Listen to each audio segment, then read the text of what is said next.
100 দিনের বকেয়া টাকা দীর্ঘ 2 বছর ধরে 27 লক্ষ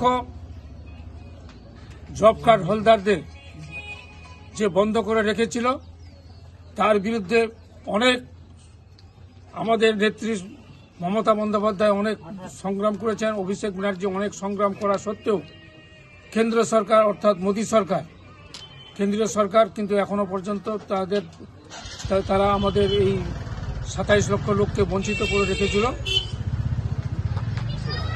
তাদের বকেয়া টাকা যে দীর্ঘদিন থেকে পাচ্ছিল না, যে এমন একটা সিদ্ধান্ত আমাদের মুখ্যমন্ত্রী নিয়েছেন, যে মুখ্যমন্ত্রীকে আমরা স্যালুট জানাচ্ছি। তিনি নিজে ঘোষণা করেছেন আমাদের রাজ্য সরকারের সমস্ত এই রাজ্য সরকারের কোষাগার থেকে তিনি 27 লক্ষ জব কার্ড হোল্ডারদের তিনি 1 মার্চ 2024 সালে প্রত্যেকের অ্যাকাউন্টে পৌঁছে দেবার যে সিদ্ধান্ত নিয়েছেন, এই সিদ্ধান্তকে আমরা স্যালুট জানাচ্ছি। যে সত্যিকারে আমাদের প্রিয় মুখ্যমন্ত্রী যে অটুট একটা এত সুন্দর সিদ্ধান্ত নিয়েছেন, বিশেষ করে বাংলার মানুষের জন্য আমরা দিদিকে ধন্যবাদ জানাচ্ছি।